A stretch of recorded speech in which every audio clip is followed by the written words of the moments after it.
Mahar di Indonesia itu nggak bisa dibahas di Quran karena keterlaluan, kecilnya itu keterlaluan. Saya ini kan kiai, sering ngakatkan tuh sampai bosen, seperangkat alat sholat tuh itu ngawur sekali. Ini mbak-mbak harus nggak mau gitu. Saya provokasi minimal itu ya berapa? 100 juta berapa? Pantasnya berapa?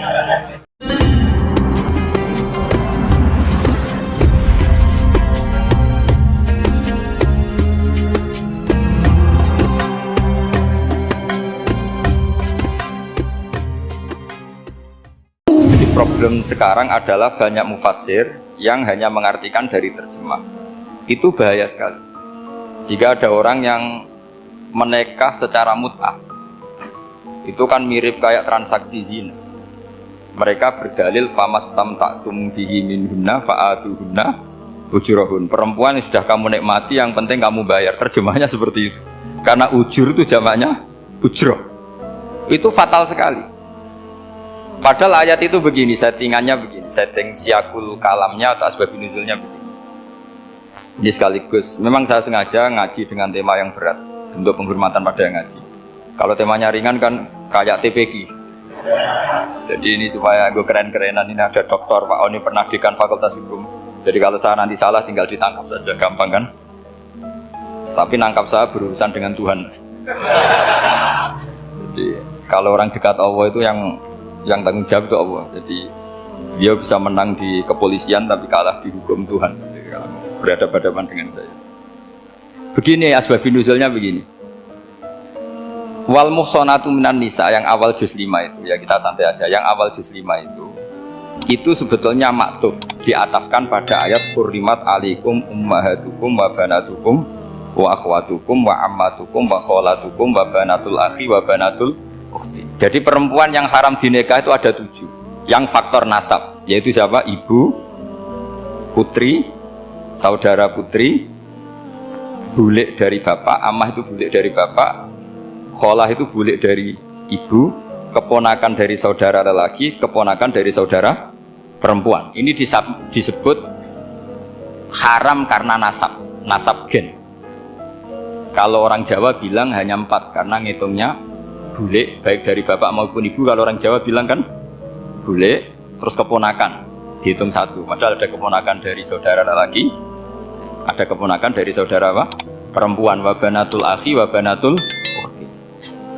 Terus kedua haram karena rodok. Kita tahu dalam hukum Islam rodok adalah sama dengan nasab. Jadi ibu yang pernah menyusui kamu berarti jadi ibu kamu, dan saudara sepenyusuan berarti menjadi saudara kamu. Ini disebut wa ummahatukumul lati arta'nakum wa akhwatukum minar. Terus ketiga haram karena musoharoh, karena besanan. Jadi pagi ini misalnya saya nikah dengan Sri, bilang qabil tu nikaha wa taswijaha bil maril madkur. Setelah nikah dengan Sri ini otomatis ibunya dia menjadi mertua. Otomatis haram saya apa? Nikah. Ini namanya haram karena musoharoh. Atau kamu punya anak Zaid. Zaid pagi ini akad dengan Sri. Berarti Sri adalah menantu Anda, otomatis haram bagi Anda. Itu namanya haram karena musoharoh, karena bisanan. Itu yang disebut waroba haram-haram itu kan saat terus itu wa ummahatu nisaikum, ibu dari istri-istri kamu. Memang ini agak jelimet, tapi memang syaratnya mufassir harus biasa jelimet. Jangan hanya nyari partai ayat-ayat untuk kepentingan partai. Wah itu ngeri. Kacau Quran dipakai kampanye. Terus itu berarti sudah 3 kan? Haram karena nasab, karena rodok, haram karena musoh. Terus yang keempat ini haram yang bukan karena sebab pada seorang perempuan tapi karena istri orang. Disebut wal muhsanatu minan nisa. Haram menikahi perempuan yang masih milik orang lain. Nah, orang lain yang menikahi ini istilahnya Allah adalah lelaki yang menikahi perempuan ini adalah lelaki sing muhsinina ghairu musafihin, secara nikah yang sah. Nah, nikah yang sah itu begini dalam hukum fikih Islam. Saya nikah dengan Sri, kalau hanya akad itu saya wajib bayar mahar hanya separuh. Jadi kalau saya janji bayar 1 miliar berarti wajib bayar berapa? 500 juta. Kalau janjinya 100 juta hanya bayar 50 juta. Itu yang wajib bil akdi. Nanti wajib sepenuhnya nunggu bil jima. Kalau sudah hubungan intim baru wajib 100%. Jadi kalau ada di Jawa nikah dengan seperangkat alat sholat itu yang atasannya tok itu wajib karena akad. Nanti bawaannya nunggu setelah hubungan apa? Intim. Loh, ini hukum Quran loh, bukan hukum saya. Makanya kan wa in talaqtumuhunna min qabli an tamassuhunna, saat terus fanis suma faradtum, hanya wajib bayar setengah. Nah perempuan yang sudah diajak hubungan intim itu kata Allah fa'atuhunna ujurahun, maka wajib kamu bayar Jadi ayat itu tentang perempuan yang sudah dinikah, kita harus bayar berapa? Harus bayar penuh. Ini penting saya utarakan. Nah, problem kita sebagai orang Indonesia ini juga problem Pak On, problem semua kiai. Mahar di Indonesia itu nggak bisa dibahas di Quran karena keterlaluan, kecilnya itu keterlaluan. Saya ini kan kiai, sering ngakatkan tuh sampai bosan, seperangkat alat sholat itu ngawur sekali. Ini mbak-mbak harus nggak mau gitu. Saya provokasi minimal itu ya berapa? 100 juta berapa? Pantasnya berapa?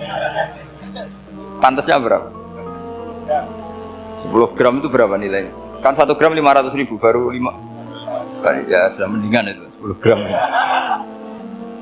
Quran itu bayangannya gini, sambil latihan, yang hafal-hafal biar latihan. Jangan dapat beasiswa karena hafal tapi nggak jelas juntrungannya.